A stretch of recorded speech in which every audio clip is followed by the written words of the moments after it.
Pois nós vamos em 25 de abril e hoje terminam as cerimônias fúnebres, despedida de Francisco, né? Francisco. Uma palavrinha, né? Francisco. Pois saibam vocês que as palavras têm sentido. Eu não posso dizer qualquer coisa sobre qualquer coisa ou tentar identificar qualquer coisa com a palavra que eu bem entender. Não. Aquela palavra traz consigo toda uma carga de significados que nós precisamos respeitar. Os tempos atuais, eles estão complicados, porque tu vê na boca de golpista o tempo inteiro a palavra democracia, né?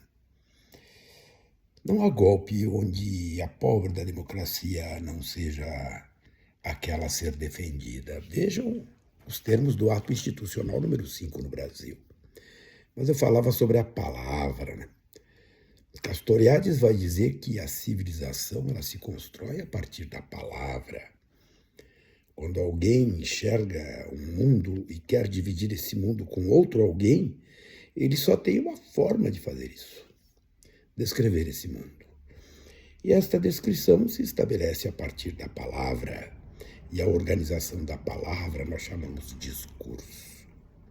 Quando eu falo Francisco, quando Bertoglio escolheu o nome Francisco, ele foi lá atrás para trazer o patrimônio cultural, civilizacional que um santo católico marcou na igreja. Francisco, um jesuíta, busca no mundo franciscano, no mundo dos pobres, a expressão que concentra aquilo que ele queria marcar no seu papado e marcou. Então, quando ele diz assim, quero ser enterrado, e na minha lápide simplesmente o nome Franciscos, ele não precisa escrever mais nada. Tudo está escrito naquela palavra. Todos sabemos quem foi São Francisco. Creiam ou não creiam, mas é um dado da civilização. Vejam como o uso da palavra é relevante e, portanto, os elementos culturais que nós precisamos construir são mais relevantes ainda. E por isso nós temos que resistir quando determinadas pessoas atacam, agridem a ciência, agridem as universidades. Aqui no Brasil isso aconteceu entre 18 e 22. Nós vimos o tempo inteiro. Agora, nos Estados Unidos, a mesma coisa. Harvard, com mais de 160 prêmios Nobel, sendo atacada pelo Trump, pelo agente laranja, Colômbia, etc, etc, etc. Agora as universidades estão se levantando em resistência. Na verdade, quem se levanta em resistência é a civilização e aqueles que acreditam que o conhecimento é fundamental para desenvolver a própria civilização e não nos permitir chegar na barbárie. A Terra não é plana. As vacinas não trazem consigo chips chineses. Cloroquina não previne o Covid. E as pessoas morrem por conta da negação à ciência. A civilização padece por essas posturas. Vejam como a palavra é importante. No português mais singelo, se eu digo isto é uma mentira, eu estou imediatamente linkando a mentira ao seu emissor. Quem emite a mentira? O mentiroso. É assim que a gente fala.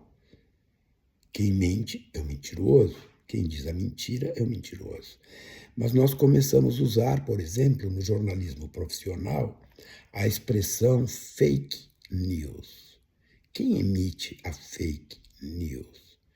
Em inglês, o mentiroso é o liar. É complicado para nós tu linkar fake news ao mentiroso. Não, fake news, fake, falso, liar. Não, gente, nós precisamos retomar a palavra como ela é para poder dizer aquele cidadão que mente é um mentiroso. Porque quando eu estabeleço esta relação fake, eu retirei do meu processo de construção mental a relação com aquele que produz a tal de fake news, que é o mentiroso. Portanto, o mentiroso produz mentiras. Vejam como a língua é relevante para que nós possamos construir civilização. Quando eu digo para alguém, olha, cara, olha essa notícia é mentirosa. Portanto, este cara que produziu esta notícia é um mentiroso. Se eu digo é fake, o que quer dizer mesmo? Qual é a consequência? Qual é o link que eu estabeleço entre a produção deste fato, que é político, normalmente, e a capacidade de qualificar o autor desta política? Vejam, o uso da palavra é fundamental. Quem produz mentira é mentiroso. Então nós precisamos começar a nos dar conta disso. E isso não é nenhum tipo de anglofobia. Não tem problema nenhum. A linguagem, ela vai se imiscuindo nas civilizações e ela vai progredindo. A linguagem, ela é dinâmica. Mas nós não podemos esquecer a função que a linguagem tem. Portanto, nós precisamos usar as palavras adequadas para os fatos adequados. Porque quando nós nos damos o direito de usar a palavra que nós bem entendermos, nós estamos criando, aspas, fatos que bem entendemos. Não. Ninguém tem direito aos próprios fatos. Os fatos estão ali para serem qualificados. O Brasil vive um momento, e não é o Brasil, é o mundo, onde nós tivemos, por exemplo, um presidente da República que eu acho que ele não usa mais do que 400 palavras para se expressar. É de uma inanição intelectual tão gigantesca que expõe aqueles que o escolheram, e não ele mesmo, porque ele está na dele. Agora o problema é quem o escolheu. E aí tu começa a ver que este fato também não é novo.